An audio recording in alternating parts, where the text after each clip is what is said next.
ਸੱਜਣੋ ਪਿਆਰਿਓ ਕੀ ਹਾਲ ਹੈ ਠੀਕ ਠਾਕ ਹੋ ਅਸੀਂ ਪਹੁੰਚ ਗਏ ਸੀ ਗਰਮੀ ਦੇ ਮਾਰੇ ਬੜੀ ਔਖੇ ਹੋ ਕੇ ਅਸੀਂ ਲੱਭਾ ਜੇ ਇੱਕ ਡੇਰਾ ਇੱਕ ਟੂਵਲ ਤੇ ਸਭ ਤੋਂ ਸਰਪ੍ਰਾਈਜ਼ਿੰਗ ਵਾਲੀ ਗੱਲ ਪਤਾ ਕਿਹੜੀ ਹੈ ਸਾਡੇ ਨਾਲ ਤਾਂ ਜੋ ਹੋਈ ਨਾ ਜਿਹੜੀ ਸੰਗ ਰਿਆਂ ਗੋ ਨਾ ਕੀਤੀ ਸੀ ਤੁਹਾਨੂੰ ਯਕੀਨ ਕਰੋ ਟੂਵਲ ਵਿਖਾਉਂਦੇ ਵੇਖ ਕੇ ਤਾਂ ਰੂਹ ਰਾਜ਼ੀ ਹੋ ਜਾਏਗਾ ਆ ਚੈੱਕ ਕਰੋ ਆਓ ਵੇਖੋ ਪਰਾਂ ਖਲੋਤਾ ਅਗਲਾ ਕੇ ਪਹਿਲਾਂ ਹੀ ਖਲੋਤਾ ਆਓ ਵੇਖੋ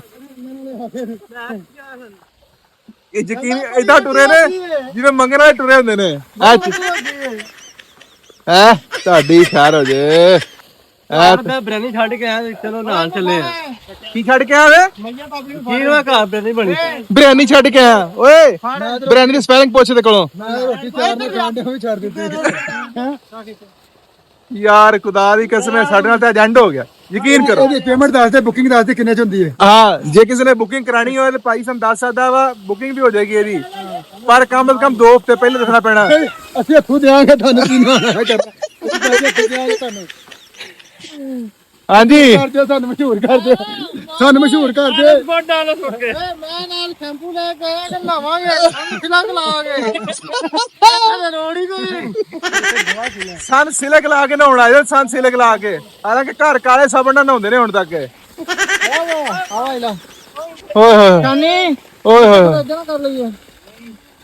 ਓਹ ਤਾਜੀ ਐਸਾ ਟੂਲ ਜ਼ਿੰਦਗੀ 'ਚ ਕਦੀ ਵੇਖਿਆ ਜੇ ਅੱਜ ਤੱਕ ਓਏ ਹੋਏ ਹੋਏ ਉਸਤਾਦ ਜੀ ਜਿੱਡੀ ਵੱਡੀ ਓਏ ਲੈ ਕੇ ਹੈਲੋ ਪੱਟੀ ਓਏ ਪੱਟੀ ਉਹ ਜਿੱਡੀ ਵੱਡੀ ਹੁੰਦੀ ਹੈ ਨਹਾ ਲਾਂਗੇ ਤੇ ਅਸੀਂ ਓਏ ਸਾਡੀ ਪਤਾ ਫੜ ਗਈ ਆ ਫੜ ਲਈ ਬੱਚਿਆਂ ਨਾਲ ਗੁੱਸਾ ਬੜਾ ਮੈਨੂੰ ਕੀ ਹੈ ਗੁੱਸਾ ਜਿਹੜਾ ਗੁੱਸਾ ਬੜਾ ਤੈਨੂੰ ਤੂੰ ਇੱਧਰ ਕਿੱਧਰ ਆਇਆ ਨਾ ਤੇਰੇ ਆਸੇ ਹੋ ਗੁੱਸਾ ਮੈਂ ਓਏ ਤੇਰੇ ਵਾਸਤੇ ਹੈਲੋ ਓਏ ਉਹ ਦੋਮੀ ਤੇਰੇ ਵਾਸਤੇ ਇੱਥੇ ਆ ਓਏ ਉਹ ਬੂਟ ਗਏ ਉਹ ਟੁਰਿਆ ਹੁੰਦਿਆ ਜੇ ਕੋਰ ਚਲੋ ਹੁਣ ਜਿਹੋ ਜਿਹਾ ਲੱਭ ਗਿਆ ਹੁਣ ਨਹਾ ਲਈਏ ਫਿਰ ਕਰਦੇ ਆਂ ਗੱਲ